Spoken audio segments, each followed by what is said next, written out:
Good morning, friends. Welcome back to Astrology Today. My name is Mel Rose, and I'm here to share your daily aspects. Today is Wednesday, February 16, 2022. Now, the sun is in Aquarius for a few days more. Saturn is in Aquarius until 2026.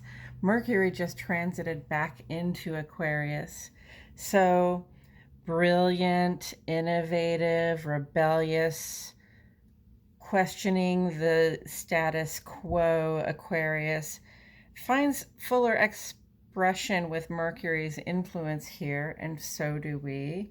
And that expression has to do with how we shape the cultural foundations so that everybody can be supported and get what we need. No small task, so thank you, Aquarius, for putting our minds toward that work every year. And the full moon is in Leo. The full moon lands in the sign of Leo today before later making ingress into Virgo.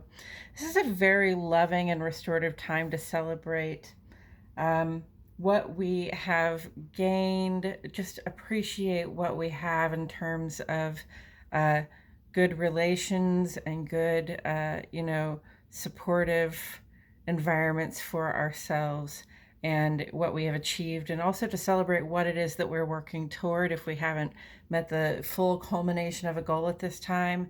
We can also celebrate what it is that we have gotten done on the path to the culmination of that goal.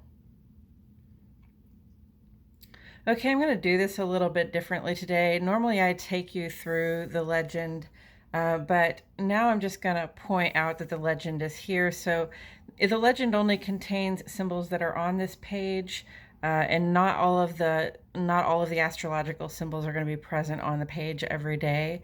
So I invite you, if you don't understand a symbol, to go ahead and refer back to the legend, but I'm just going to go ahead and get into the aspects, and I'll talk about all of this eventually one way or another. I have divided the page into two columns, one for each of our luminaries. The moon sheds light on our inner life, and this is about our relationship with ourselves, who we are on the inside, how we feel in our bodies, hearts, and minds, those things we think, feel, know, and intuit, and also who you are when you're at home. And the very brief aspects that the moon, aspects and transits the moon makes have more to do with that part of our life, the inside, the part that the public doesn't see. The sun sheds light on our outer lives, and it has more to do with who we are when it comes to our work, social, and civic lives. So I address the sun and all the other planets' aspects on the side of the page because they take longer, and they also have more to do with who we are and how we show up in those work, social, and civic spaces. And today we start with the sun. Oh boy, friends, at 8:29 a.m. Central Standard Time. Venus makes conjunct with Mars. Now, I've been telling you that this is coming up, and we've talked about it a little bit so far. We're going to be talking about this for probably the next 4 weeks, just so you know, at least through the spring equinox, which is March 20th this year. So Venus conjunct Mars, this is kind of a big one. We went through Venus retrograde back there in December and January. We had Venus conjunct Pluto for a while, and we were really working out and going through some transformations in terms of our receptivity, our relationship to what we desire, what we value, and we had to make some determinations about how we are in a relationship that could improve, and what could improve in the relationships that we have, and whether or not even to maintain those relationships or to let them go and move on.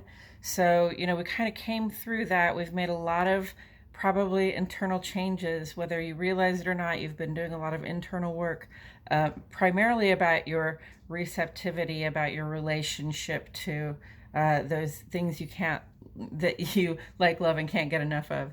So this is different. Venus is in conjunct with Mars. Conjunct means these planets tend to amplify one another. And Venus is your sort of divine feminine form, okay? It is the receptive form.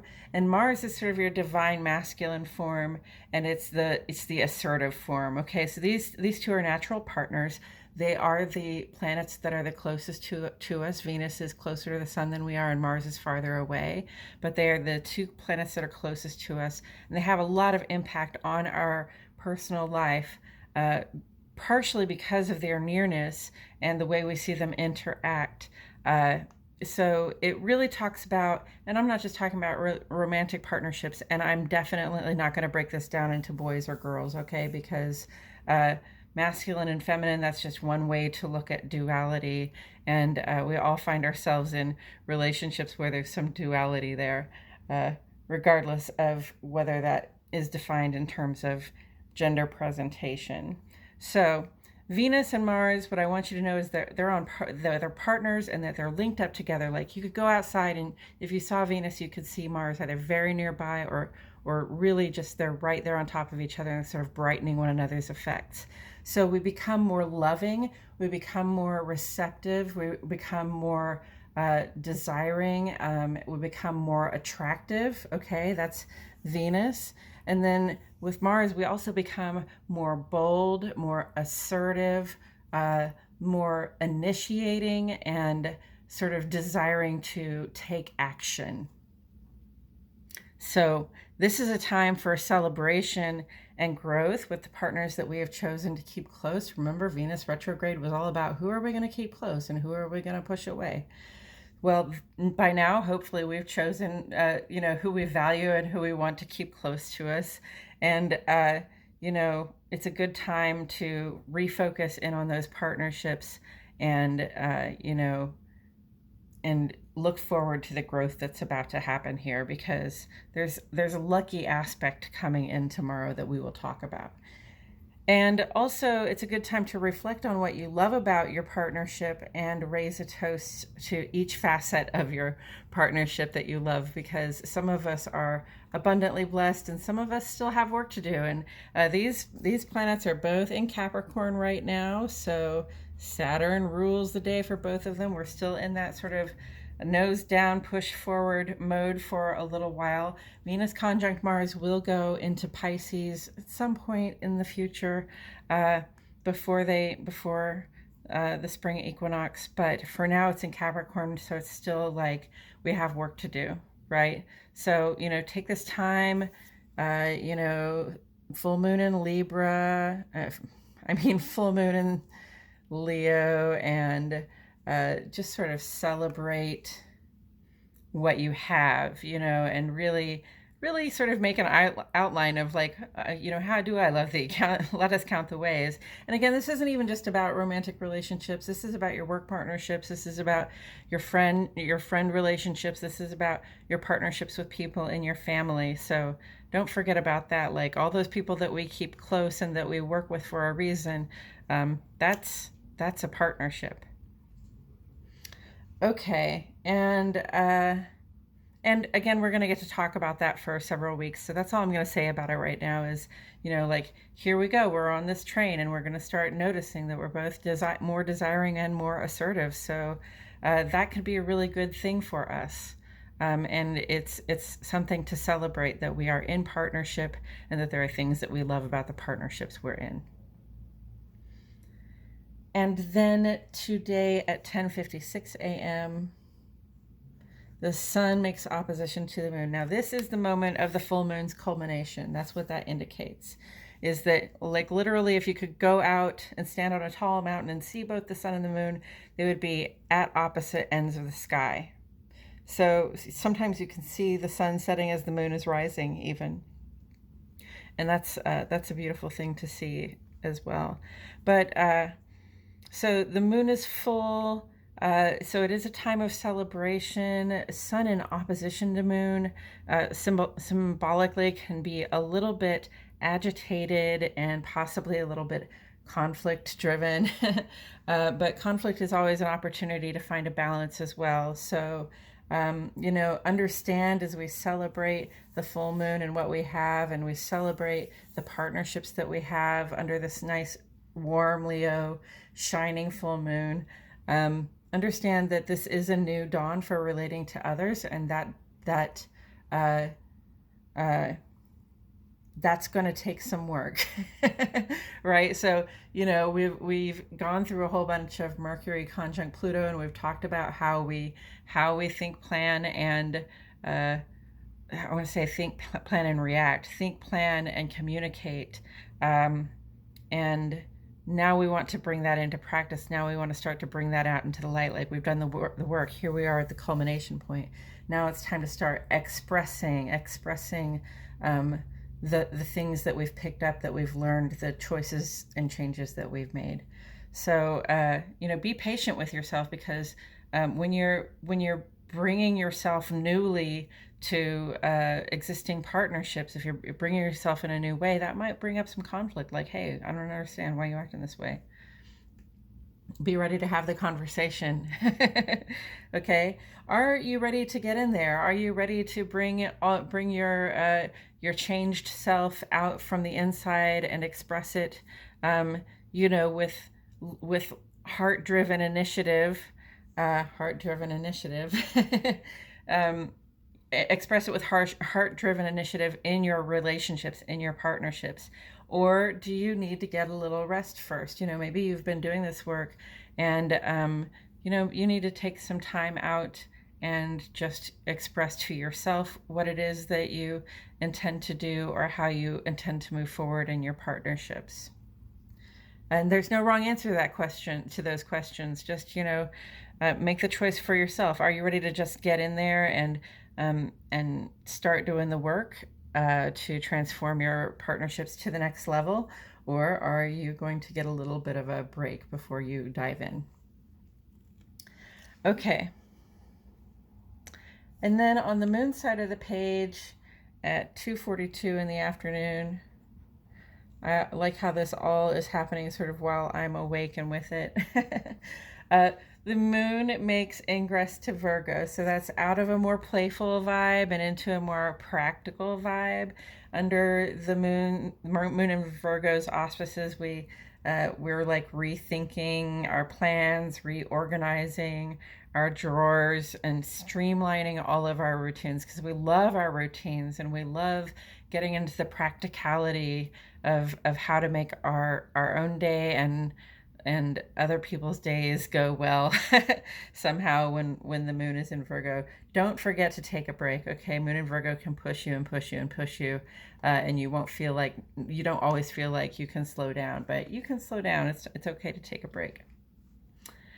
And that's that for today. Now, tomorrow I want to talk to you about Jupiter sextile Uranus coming up here. And Jupiter sextile Uranus is really lucky. Okay, we're talking about good fortune. Jupiter is your planet for expansion and good fortune and higher education, and just all those experiences that expand your experience and bring you into contact with the outer world. Okay, sextile, very cooperative vibration, very positive, but also dynamic. It tends to generate something out of the interaction. And then Uranus is your change maker. It shakes things up. It wakes you up.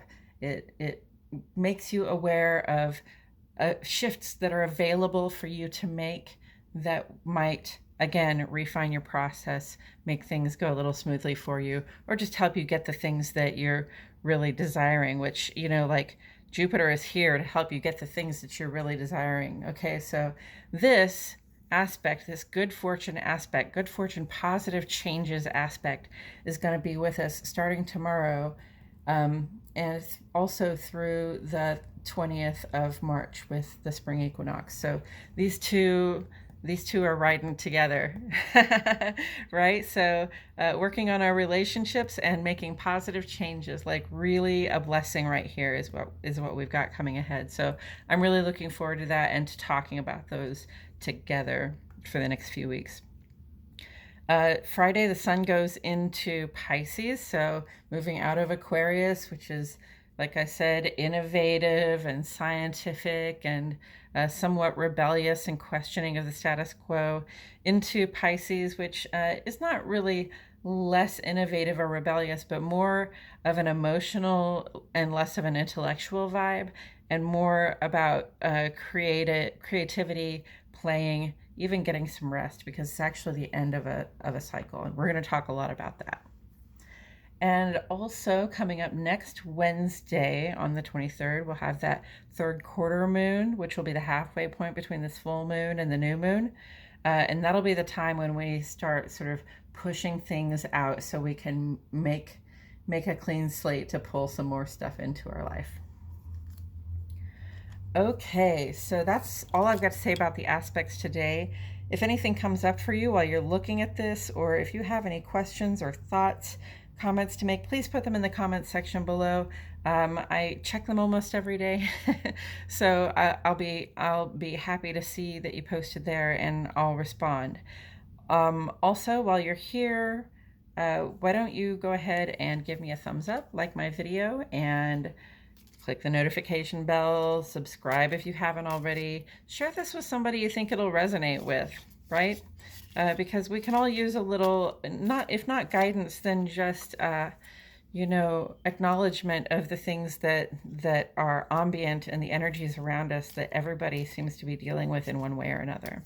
And that's what I like about looking at the aspects, is that this is not particular to anyone's sun sign or moon sign, although, if you see your sun sign on the page, or if you see your ruling planet on the page, you can take that as, a reason to look back at your chart, or just reflect on what you know about your own personal astrology, and apply it to your life. But this is stuff that happens every day for everybody. So, I like taking this snapshot, and I don't really have to worry about, what my sun sign or my moon sign is. I can just say, oh, this is what's happening, and notice how it is expressed in my life, and then be prepared for that, right?